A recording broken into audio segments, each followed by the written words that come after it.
they were going to attack us 100%. They were ready. They had all these missiles, far more than anyone thought. السلام علیکم، میں ہوں نثار خان۔ مشرق وسطیٰ میں بڑھتی ہوئی کشیدگی کے دوران امریکی صدر ڈونلڈ ٹرمپ نے ریپبلکن پارٹی کے اہم کانفرنس سے خطاب کیا ہے۔ یہ خطاب ایک ایسے وقت میں سامنے آیا ہے جب دنیا کی نظریں امریکہ اور ایران کے تعلقات پر جمی ہوئی ہے اور خطے کی صورتحال انتہائی حساس سمجھی جا رہی ہے۔ اپنے خطاب میں ڈونلڈ ٹرمپ نے ایران کے حوالے سے ایسا موقف اختیار کیا ہے۔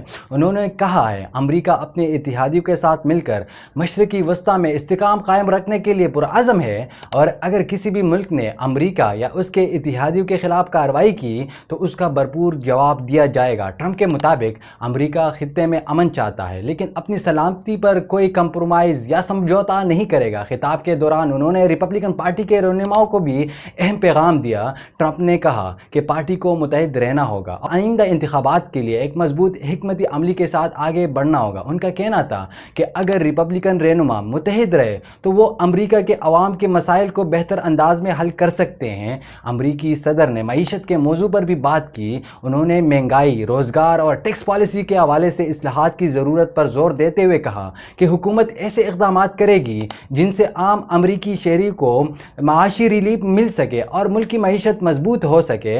ٹرمپ نے اپنے خطاب میں امریکہ کی دفاعی پالیسی کا بھی ذکر کرتے ہوئے کہا ایک مضبوط فوج ہی ملک کی عالمی مفادات کا تحفظ کر سکتی ہے۔ ان کے مطابق امریکہ اپنی دفاعی صلاحیت کو مزید بہتر بنانے کے لیے اقدامات جاری رکھے گا تاکہ کسی بھی ممکنہ خطرے کا مقابلہ کیا جا سکے۔ ماہرین کے مطابق ٹرمپ کا یہ خطاب نہ صرف امریکی سیاست بلکہ عالمی سیاست کے لیے بھی اہم سمجھا جا رہا ہے۔ اب دنیا کی نظریں اس بات پر ہے کہ آنے والے دنوں میں امریکہ اور ایران کے تعلقات کس سمت میں جاتے اور خطے کی صورتحال کس طرح تبدیل ہوتی ہے۔